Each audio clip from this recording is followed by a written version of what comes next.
I have always had a warm spot in my heart for Texas, and one of my favorite on-the-road shows was in Austin, when I was taken on a tour of the Lyndon B. Johnson Museum and Library in Austin on the campus of the university there. That building, that beautiful building full of amazing artifacts, was dedicated on a sunny day in May of 1971, May 22nd.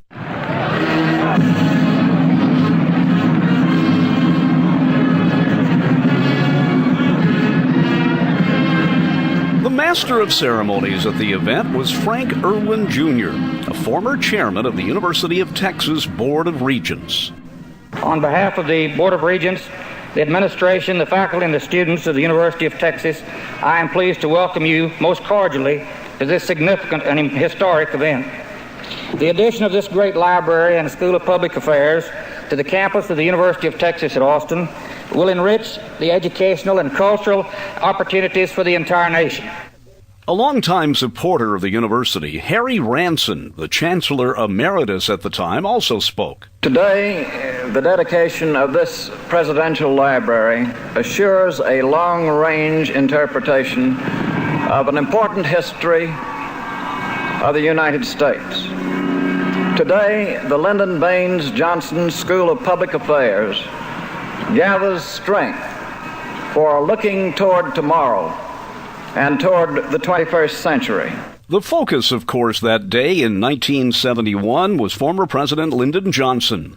Johnson would live only 2 more years after this appearance, but you can tell by the tone of his voice he was proud that the library was completed and that he was able to be there. The documents that I have preserved since the days I was in college, these records contain millions and millions of words. But the two that best express my philosophy are man can. The keynote speaker at the dedication of the Lyndon Johnson Memorial Library and Museum was then-President Richard Nixon. Every president has to be a leader of his party, and our party system is essential to our democratic system. But more and more in today's world, the times require that a president, and indeed all of us who help lead the nation, go beyond party to be partisans of principle. It was ironic in a way to hear President Nixon pay tribute to Lyndon Johnson, for the memorial and museum they were dedicating was extremely bipartisan and dealt with politics from the beginning of Johnson's days, where later the Nixon Museum would be mostly a shrine to Richard Nixon. Finally, Dr. Erwin wrapped everything up with an invitation.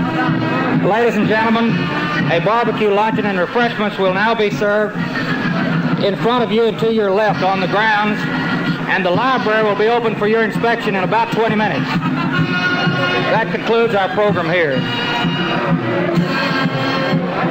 Some of the sounds from Austin, Texas, May 22nd, 1971, and the dedication of the Lyndon Johnson Library and Museum on the campus of the university at Austin.